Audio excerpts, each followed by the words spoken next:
Gawat, ada jaksa dibacok. Kejagung minta aparat kejaksaan keluarga lebih waspada. Kejaksaan Agung, Kejagung, mengingatkan para aparatur kejaksaan di seluruh Indonesia untuk semakin waspada. Peringatan ini disampaikan menyusul peristiwa pembacokan terhadap Jaksa Kejaksaan Negeri, Kejari, Deli Serdang, Sumatera Utara, John Wesley Sinaga, dan stafnya, Ascencio Silvanov, oleh orang tak dikenal pada Sabtu, 24 Mei 2025.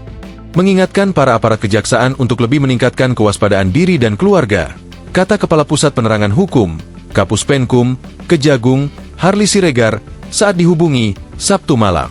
Harli mengatakan, pihaknya telah berkoordinasi dengan aparat keamanan agar pelaku segera ditangkap. Adapun korban saat ini telah dibawa ke rumah sakit setempat dan mendapat perawatan yang intensif. Karena korban mengalami luka serius, ujar Harli.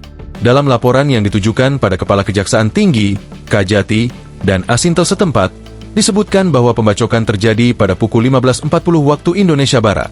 Pembacokan dilakukan oleh dua orang tak dikenal yang mengendarai sepeda motor abu-abu di ladang sawit Dewesa Perbaingan, Kotari, Serdang Bedagai.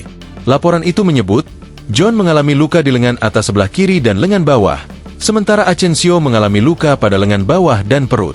Peristiwa ini disaksikan oleh dua warga Perbaingan, Safari dan Min Purba. Komisi Kejaksaan, Komjak, Republik Indonesia menerjunkan tim untuk mengecek kondisi John Wesley Sinaga, 53, dan stafnya, Ascencio Silvanov, 25, yang menjadi korban pembacokan oleh orang tidak dikenal, OTK.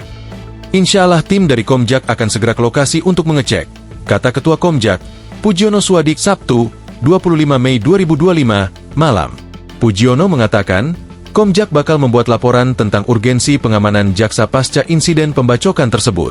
Atas nama Lembaga Pengawas Kejaksaan, ia menyampaikan duka dan empati yang mendalam serta mengutuk keras peristiwa tersebut. Kita ikut berduka dan berempati, kata Pujiono. Download Tribun X sekarang, menghadirkan lokal menjadi Indonesia.